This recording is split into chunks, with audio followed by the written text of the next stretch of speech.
We had all been waiting for just one person, our hero, Luon, and at last, he had arrived. So let's step into Chapter 230. The moment Luon stepped out of the portal, his eyes swept across the battlefield. What he saw made his heart sink. Soldiers lay scattered everywhere, exhausted, barely able to stand. The entire army looked worn down as if it had been pushed far beyond its limits. Luon immediately understood. The awakening of the Blood Moon had dealt a devastating blow to the Griffin Corps. As he moved forward, a wounded soldier noticed him. Despite his injuries, he straightened up and gave a salute. Hope flickered in his tired eyes. Because now, everyone knew. With Luon here, they were no longer alone. "Officer Luon, you finally arrived," the soldier said, his voice filled with relief. Luon shook his head slightly. "I haven't officially joined the army yet. Don't call me officer." The soldier gave a faint, tired smile and replied, "But you're the only one with a special grade golden insignia. I've heard the stories how you defeated the Bone God." His grip tightened, as if holding on to the last thread of hope. "Now that you're here, I truly believe it. We don't need to be afraid anymore." Luon's eyes sharpened as he spoke, his voice calm but filled with authority. "Do you even know what my arrival means this time? I've been assigned as the designated guardian of this region, to lead the special forces against the ancient god." He paused for a brief second. "Where's the commander? I need to see him immediately." The soldier's expression darkened. "Sir, the commander faced the Blood Moon god alone. His condition became critical. He was rushed to the hospital this morning." Luon didn't waste another moment. He turned and headed straight for the medical ward at checkpoint number 1 in the far north. Standing outside the door, a heavy thought crossed his mind. I didn't expect the injuries to be this severe. Even Senior 2 barely made it out alive. "This devouring art, I need to hurry and absorb the seed of life. There's no time left." With that, he knocked. "Come in," a voice replied from inside. Luon stepped in and froze. There sat Uncle Tu, one arm gone, yet completely at ease. In his remaining hand, he casually held a bottle, taking slow sips of alcohol as if nothing had happened. Not a trace of pain showed on his face. Luon stared in disbelief. "Senior 2, you've suffered such serious injuries your arm is gone, and you're just sitting here drinking?" Uncle Tu's expression stiffened slightly. He glanced at him and said gruffly, "Speak louder. If you mumble like that, I can't hear you."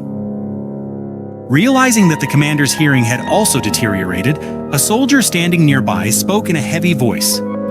"Sir, during that battle, the commander didn't just lose his arm and his horse, his hearing was also severely impaired."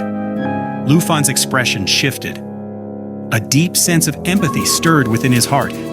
The soldier stepped a little closer and said, "You'll have to speak loudly so we can hear you." For a moment, Luon fell silent. So, he had lost an arm and his hearing as well.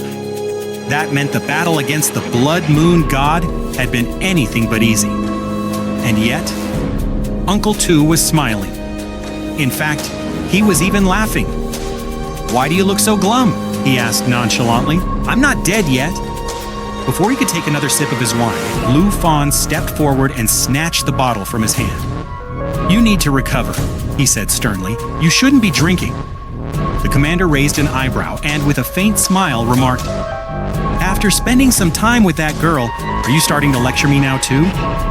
He retrieved the bottle, set it down on the table, and Luon turned his gaze toward Uncle Tu. "I heard that on your way here, you single-handedly held off the Blood Moon god and saved the city." For a few moments, silence hung heavy in the room. Then, the commander took a deep breath. "Because of that battle, I will never be able to step onto the battlefield again."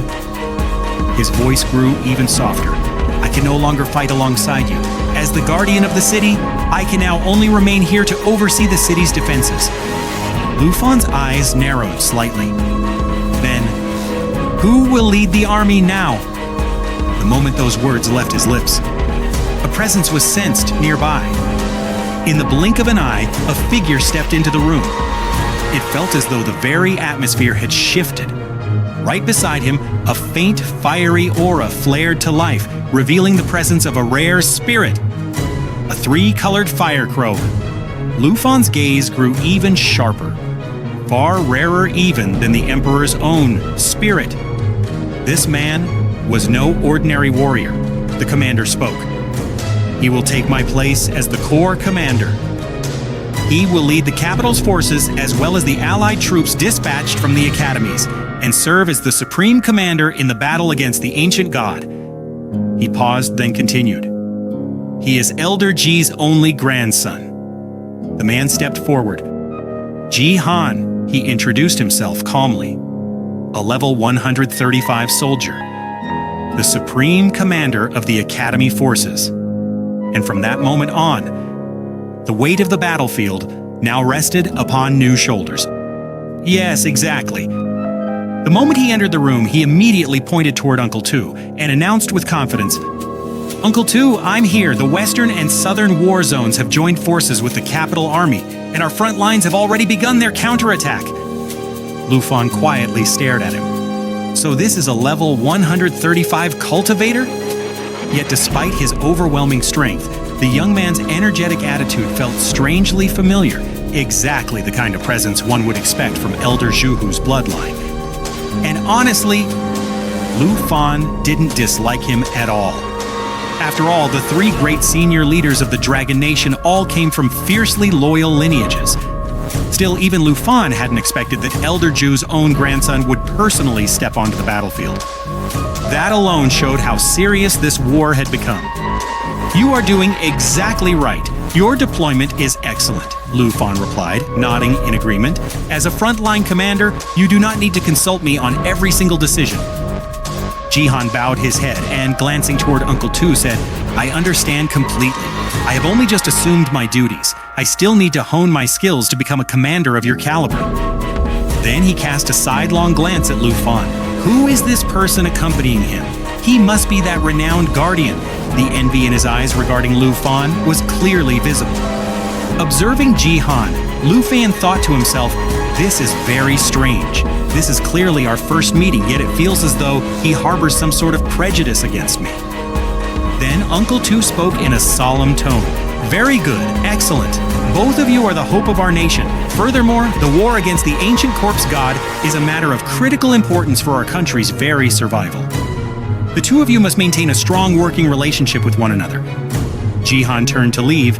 As he departed, still pondering Lufan, he remarked, I heard that you hail from the Guardian Academy. I certainly didn't expect you to be merely a student.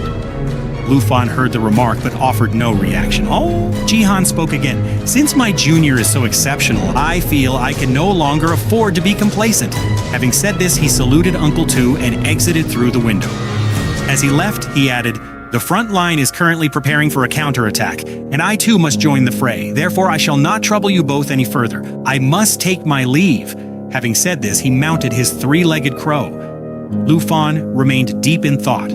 Am I overthinking this, or does he simply behave this way with everyone? Turning towards Senior 2, he posed the question. Senior 2 replied, Jinhuan is extremely competitive, excessively so.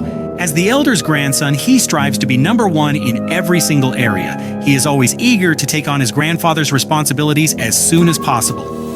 In fact, the high-ranking officials had specifically established the position of guardian solely for him. Upon hearing this, Lufan paused for a moment and said, so what you're saying is that in his eyes, I have taken his place? Uncle Tu replied softly. Then, after a brief pause, he continued. Yes, that is indeed the real reason, and naturally, he also wants to prove himself in the eyes of his grandfather.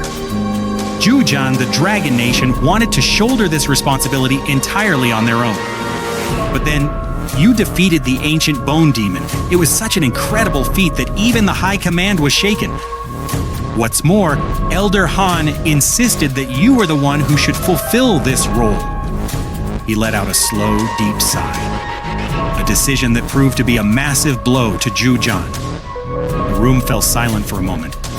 Then Uncle Tu looked directly into Lufan's eyes and spoke with gravity.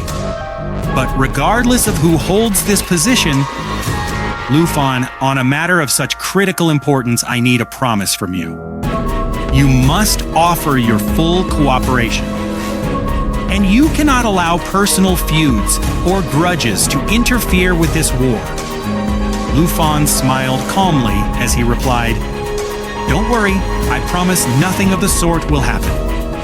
Having spoken these words, he turned and took his leave. Immediately thereafter, Lu Fan took to the skies on his wings, heading straight toward the battlefield. As the cold wind rushed past him, thoughts swirled ceaselessly through his mind. Now that Senior 2 has stepped down, Zhu Zhan has become the new Guardian of the North. The Griffin Corps, the very army that once fought shoulder to shoulder with me, now answers to his command. He narrowed his eyes slightly. But after meeting him, I'm not entirely sure if he truly intends to work together with me or not. Another thought crossed his mind. There is still no word from the Calamity Dragon King.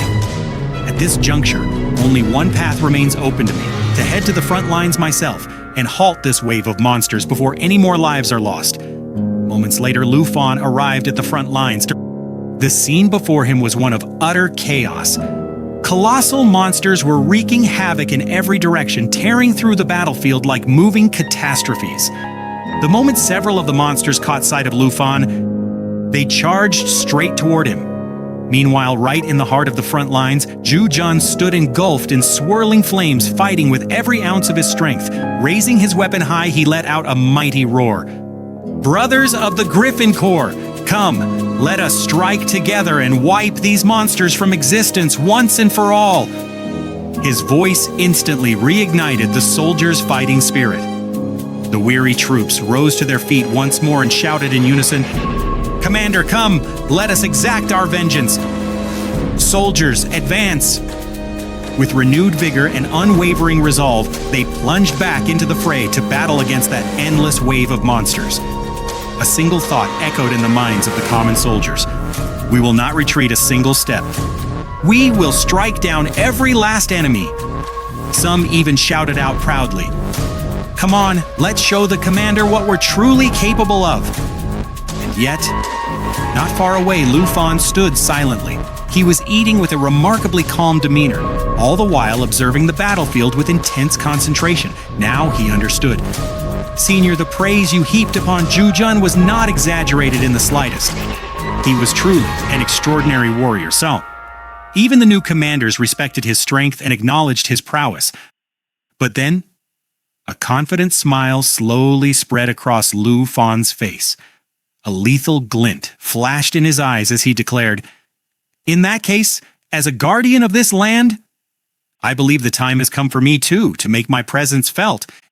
At that very instant, Lu Fan summoned all his dragons.